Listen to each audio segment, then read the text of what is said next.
Fala, meus irmãos, sejam bem-vindos a mais um vídeo aqui do canal. E hoje nós vamos para a parte 2 do vídeo sobre o partir do pão, a Santa Ceia, que é um tema extremamente importante de ser debatido e compreendido pela Igreja do Senhor, os eleitos, certo? Então, no último vídeo foi um vídeo mais focado na palavra, no estudo das Escrituras. Então eu li Mateus 26, 17 a 30, li também com vocês 1 Coríntios 1, 10 e 1 Coríntios 11, não me lembro os versículos, mas falando sobre a Santa Ceia, o partir do pão, e como que isto é algo que foi ordenado pelo Messias para nós fazermos como tradição em memória dele, e confirmado em 1 Coríntios 11, através da interpretação pura e simples do português, né? Que não se tratava apenas de comida, mas que se tratava sim de partir o pão, tipo assim, não de somente as pessoas se ajuntarem para comer, mas que realmente ali em 1 Coríntios 11 ficou comprovado pelos versículos, né, pelas palavras do apóstolo Paulo, que se tratava assim da prática da Santa Ceia, ou seja, a igreja de Jesus continuou partindo o pão, as pessoas comiam ali ao mesmo tempo, junto o pão em memória de Jesus, e tomavam o cálice, e até hoje nós fazemos isso, tomar o cálice que representa o sangue de Jesus, né? O pão representa o corpo do Messias que ele entregou por nós, e o cálice representa o sangue de Jesus. Então são tantas escrituras que ainda falta duas partes incríveis para falar com vocês. A primeira, Êxodo 12, que não sei se vocês já sabiam disso, mas já era falado sobre a Páscoa, sobre a Santa Ceia, desde o Velho Testamento, dos tempos de Moisés. E o livro de Atos aqui vai ser bem curtinho, e aí eu vou falar para vocês sobre o meu testemunho, basicamente, em relação a isso, tá bom? Porque nem sempre eu acreditei nessa doutrina, nem sempre eu achei que era correta, até porque eu não cresci em igreja, então eu tenho, de certa forma, uma visão meio que imparcial, né? Do ponto de vista de que eu comecei a estudar as Escrituras, a buscar o Criador, me converti meio que sozinho, digamos assim, né? Sempre o Criador envia pessoas na sua vida e, sabe, nos guia, nos ajuda, mas no sentido de que eu não dependi de uma denominação, né? Na época da minha conversão, e inclusive demorei, tô no quarto ano agora, se não me engano, ou quarto ano, meio que de convertido, digamos assim, e só agora que eu comecei a frequentar uma igreja, né, congregar com os irmãos. Enfim, depois eu conto meu testemunho para vocês, mas vamos então começar com Êxodo 12 para compreender como que o Criador é incrível, né? A gente sabe na palavra dele que tudo tem um significado, que ele é o Deus que anuncia o fim desde o princípio, ele é o Deus que desde os 7 dias em que ele criou a Terra já representava aqueles que creem, né, na teoria da Terra jovem, os 6.000 anos que teríamos da Terra e mais 1.000 anos do milênio, ou seja, totalizando 7.000 anos. E é por isso, um dos motivos que está escrito que ele é quem anuncia o fim desde o princípio.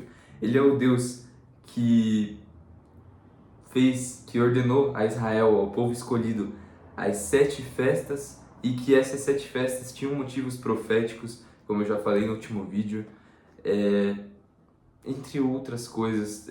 Se eu me lembrar aqui de algo específico eu falo, mas resumindo, né? E se vocês lembrarem também, deixem nos comentários, mas basicamente tudo assim tinha um motivo.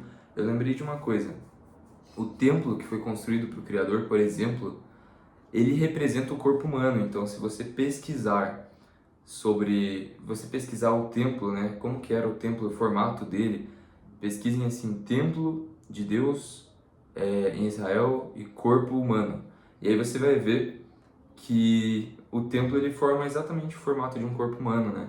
Então tem todas as representações ali, desde os pés até as pernas, o ventre, os braços, aí chega no coração, que se eu não me engano é onde eram feitos os sacrifícios, e tinha os átrios, né? E aí existia o Santo dos Santos, que eu não tenho certeza se ficava no coração ali no interior ou na cabeça.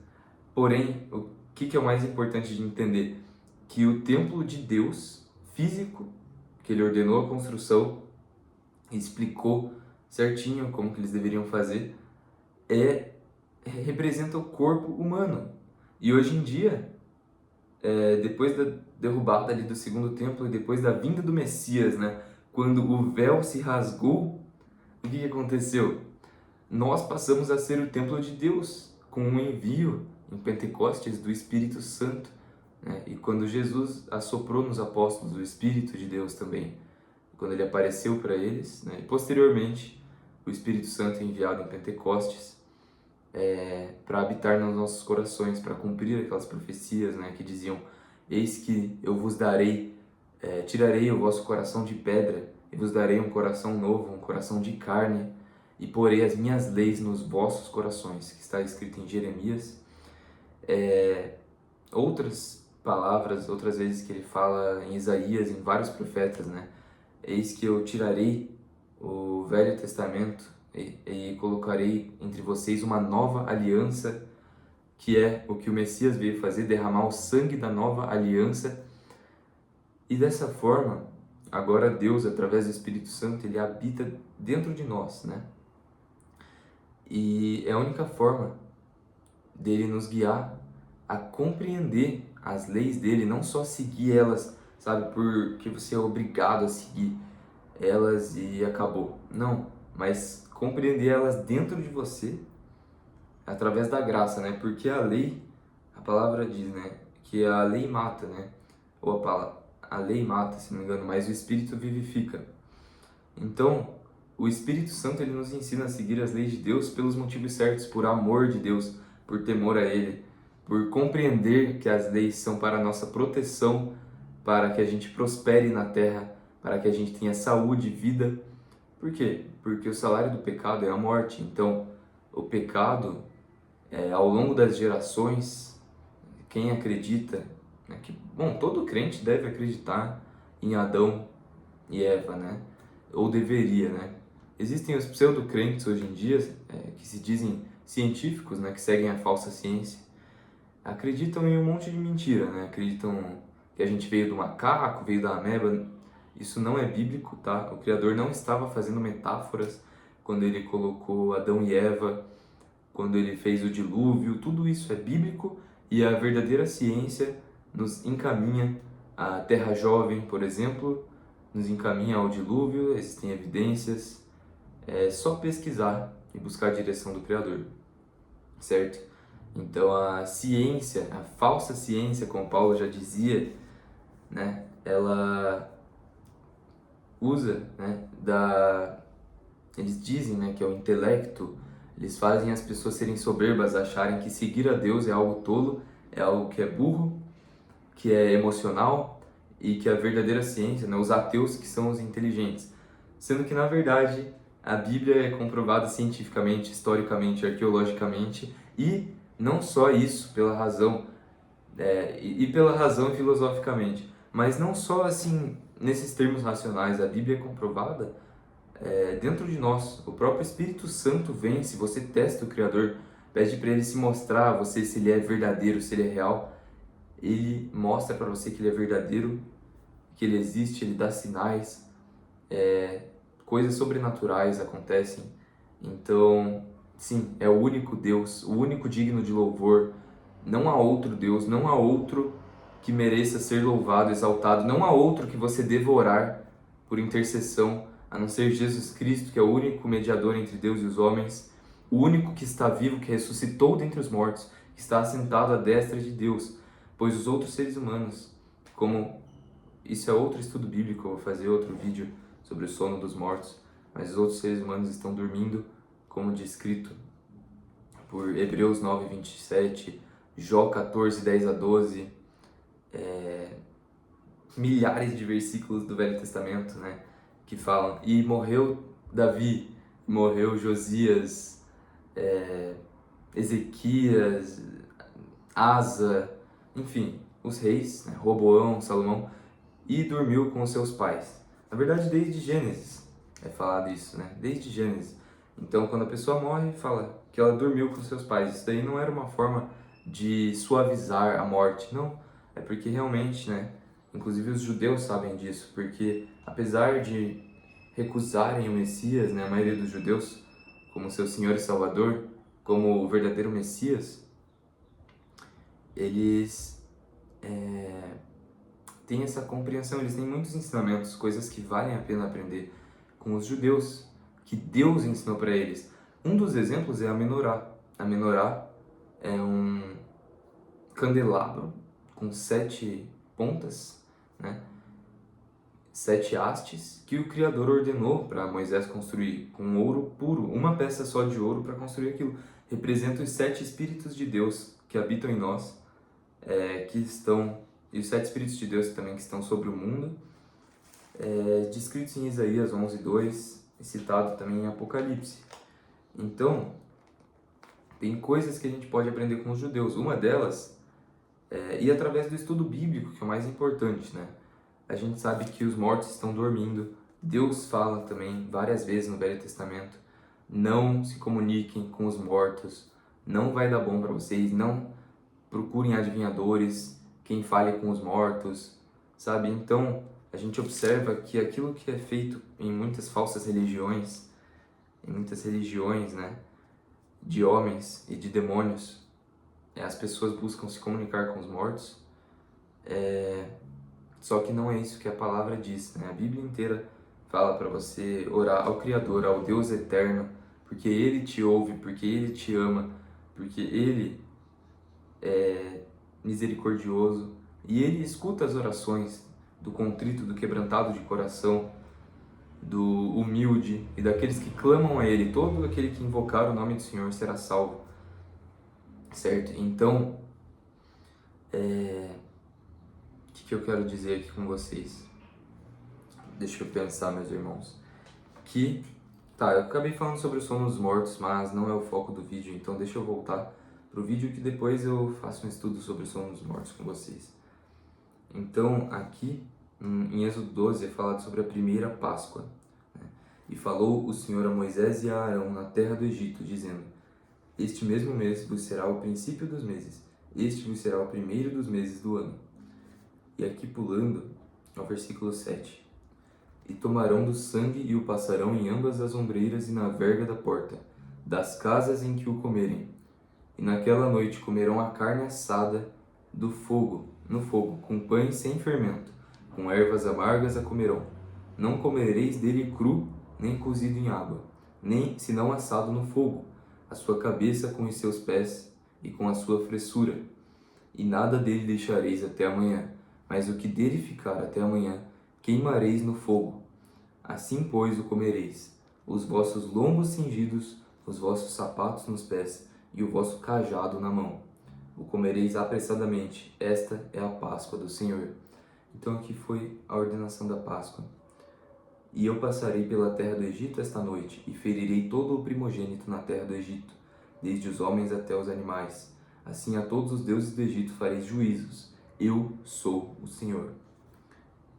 E aquele sangue vos será por sinal nas casas em que estiverdes. Vendo eu sangue, passarei por cima de vós, e não haverá entre vós praga de mortandade, quando eu ferir a terra do Egito.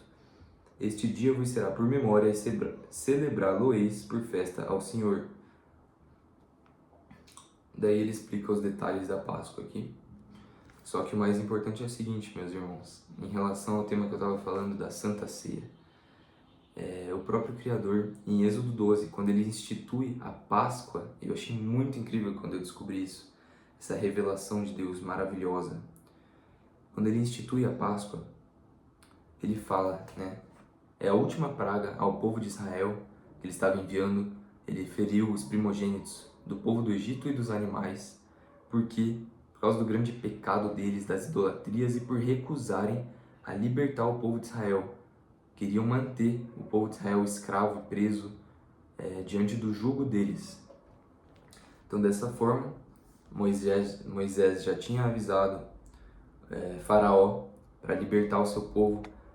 Deus já tinha enviado todos os avisos, todas as pragas, e eles se recusavam, continuavam ouvindo, endurecendo o vosso coração, resistindo a Deus. E a palavra diz em Romanos que o próprio Deus endureceu o coração de Faraó para que o nome dele fosse exaltado, para que ele, enfim, fizesse nome para ele através do seu povo Israel. Então, Deus é quem faz a história, basicamente. Ele está no controle das coisas, mas Ele é bom. Nós devemos crer que Ele é bom, buscar compreender e conhecê-lo, né? Porque, às vezes, só de entendimento dá a impressão que Deus é mau. Porém, nós é que somos maus, tá? É isso que o Espírito Santo vai nos mostrando. E Ele é bom, Ele é justo, Ele é todo-poderoso, Ele é misericordioso. E Ele é quem tem poder para lançar a alma no inferno, condená-la, ou para te dar a vida eterna. Então, nós temos que ter temor de Deus e buscar também conhecê-lo e receber o amor dEle, o perdão dEle, a salvação que há em Cristo Jesus, a remissão dos pecados, enfim, ser lavado e transformado por Ele, receber a vida eterna. Então, dessa forma, é muito incrível como quando Deus cria a Páscoa, Ele fala para o povo de Israel passar o sangue do cordeiro nas portas, nas ombreiras, né? E também para naquela noite comerem a carne assada.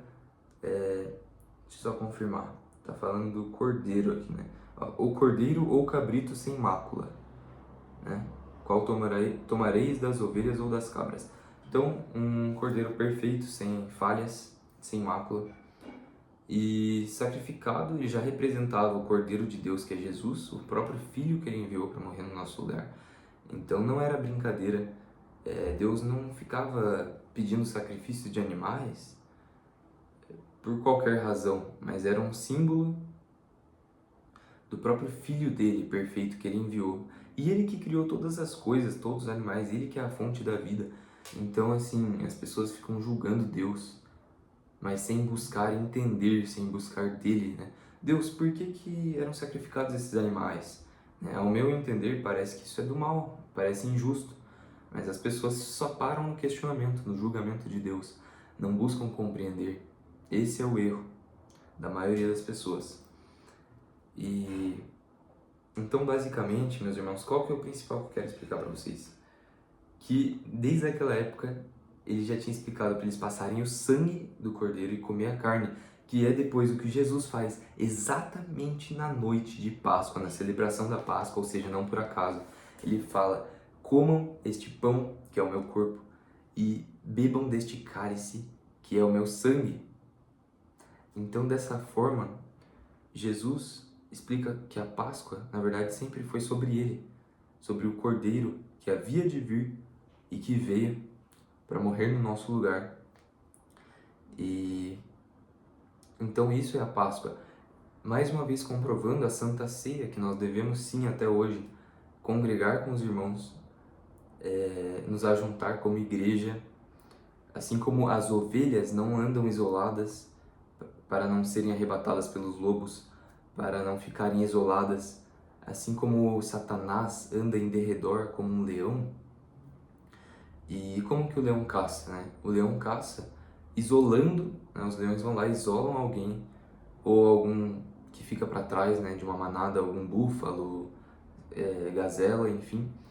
E eles, então, caçam aquele bicho. Então, da mesma forma, Satanás anda ao derredor bramando como leão. A chance de você cair em você estar enfraquecido, se você estiver sozinho, né? Quando você baixar a sua guarda, você cair, ser tragado pelo leão, é muito grande.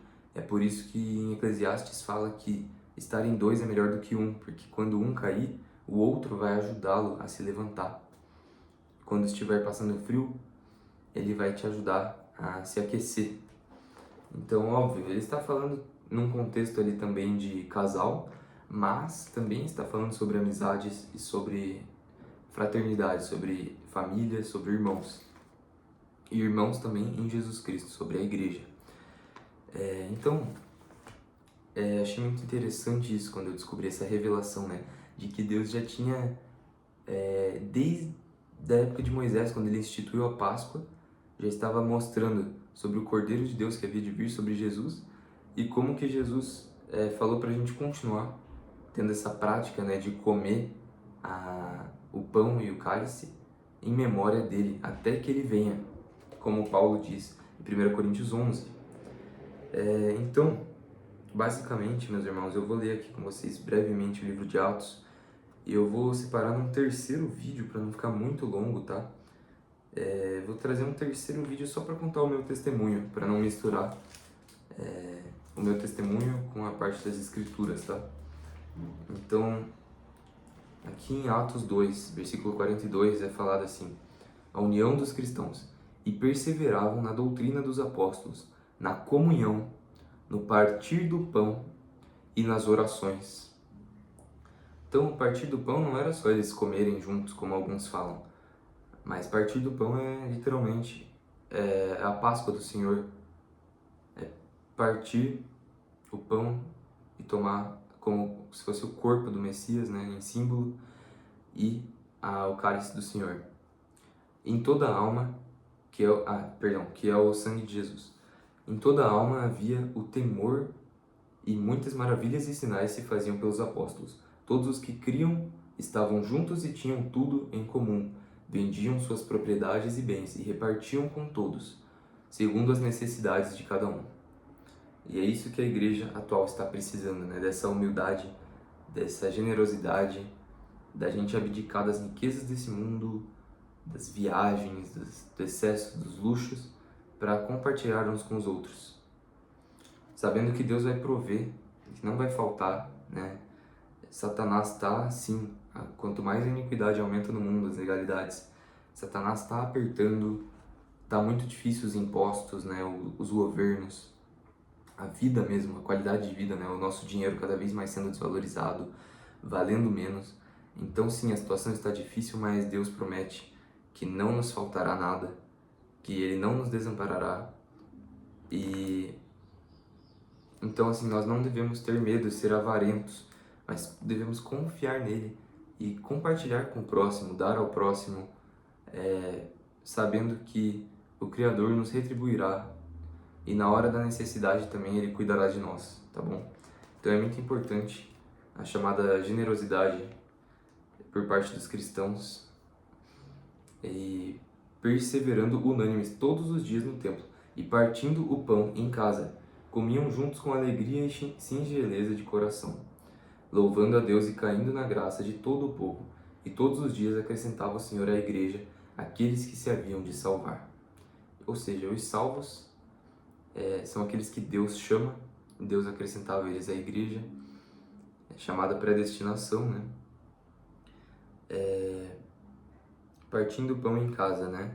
Então, o pão também pode ser partido em casa, em família, caso a pessoa realmente não tenha um lugar, um templo físico, digamos assim, né? Uma denominação para congregar, não é obrigatório isso.